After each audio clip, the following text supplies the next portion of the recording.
I do, though, want to take just a moment to make a comment on something that I will not comment on when I expound the balance of the passage.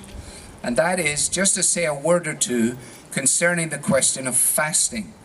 You say to yourself, where does this come from? Well, it comes actually initially from Esther chapter 4, at least in my thinking, because we're going to discover that Esther asked Mordecai to gather up the Jewish people and have them set aside time in order to turn to God, although God again is never mentioned. God's name is never mentioned, and prayer is actually never mentioned, although both are implied in the text.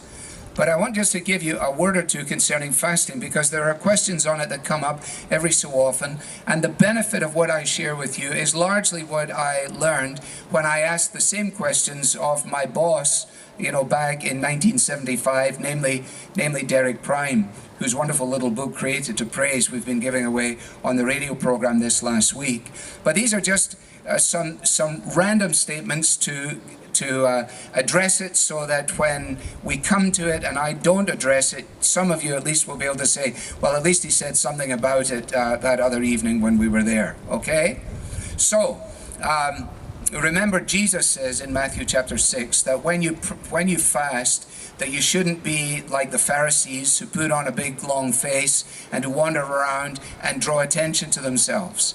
He said, if you're going to fast, make sure that you do so by putting oil on your face and with a joyful countenance, move, as it were, among the community without any kind of melancholy perspective or any kind of pious dimension that will suggest to people that you're engaged in some kind of exercise of seeking God. That is very, very important, and it is often very, very neglected, insofar as people, when they start to talk about fasting, start to talk about it in relationship to themselves, which interestingly is the one thing that Jesus says we shouldn't do. So that, in other words, if we were engaging in fasting and seeking God, it wouldn't be immediately apparent to people around us. Only perhaps those closest to us, maybe a wife or something, and perhaps with a husband we would have engaged in the same thing. Also, when you read the Bible, you discover a number of things. At the tail end of the Bible, there's virtually nothing on fasting. When you get into the epistles, there's really nothing there at all, and there's nothing that I was able to find of significance, particularly in the pastoral epistles. So you would expect that, and this is an argument from silence, I understand, but you would expect that Paul, when he is concerned to make sure that everything is in order, that if that was such an essential part of things, that he would be drawing attention to it. That, however, is in keeping with what you find in the Old Testament.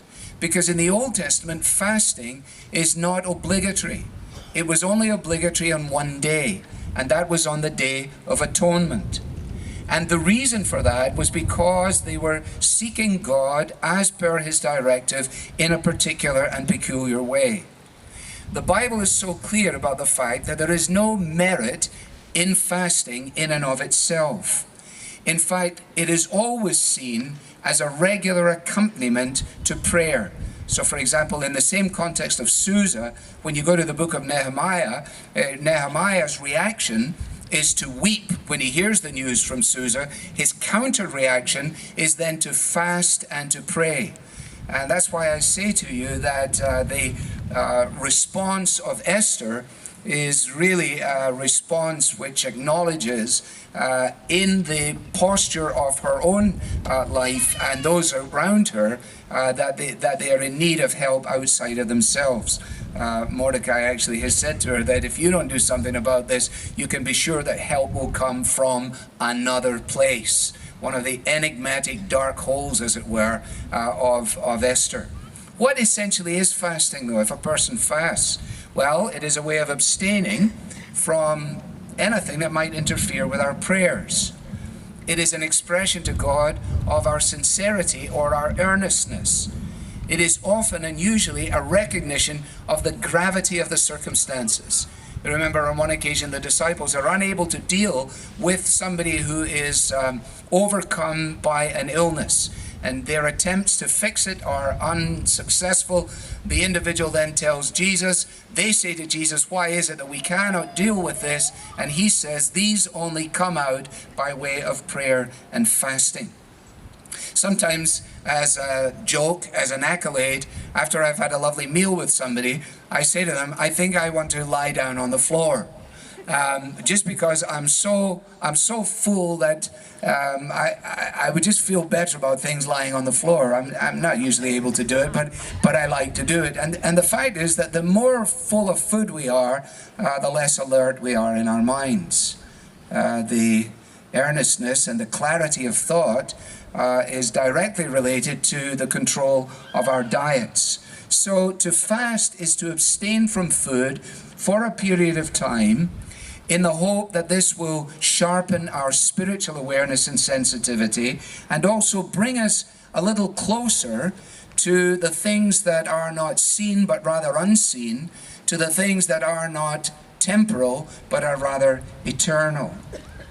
The Bible also makes it clear that fasting is regarded as irrelevant when it is divorced from a heart attitude. So, for example, remember in the story of the Pharisee and the publican, one of the things the Pharisee says as he talks to himself, pretending that he's talking to God, I fast twice a week. And essentially in the response of Jesus, he is saying, big deal. What then of the church fathers? What did they have to say? Well, Calvin was a fan of fasting. He recommended fasting as a spiritual discipline, as an opportunity to humbly acknowledge, first of all, the rightness of God's judgments, and then also to enable one to approach God more clearly and more immediately in prayer. Having commended it, he also warned. He warned against regarding it, as we might expect, as a meritorious work or as a kind of divine worship in itself. And when you read church history, what do you discover? You discover that there is in this realm, as in other realms, the need for, because there is such an absence of balance in relationship to these things. As in so many other areas, it's either something that becomes the topic of the day and the preoccupation of the individual, or it is, at the other end of the spectrum, something that is just completely taken off the table and ignored in its entirety. Simeon, who was the minister for 54 years in Cambridge, Charles Simeon, towards the end of his life was still going strong. He's the one who, when they told him you could slow down now, he said, shall I not run with all my might now that I see the finishing line in view?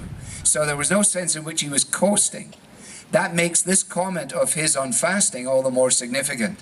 When they asked him, does your spiritual discipline extend to your personal engaging in fasting? Simeon said, in former years, I derived much benefit from fasting, but now I cannot, for I should disable myself from my needful duties, as it would impair my little strength. In other words, he recognizes that the discipline was there and was engaged in. It's not obligatory. It's not a meritorious work. It doesn't bring him any closer to God. It may open his heart in a way that is beneficial. And so those comments I want you to at least have in the back of your mind when we return to the passage in Esther chapter 4.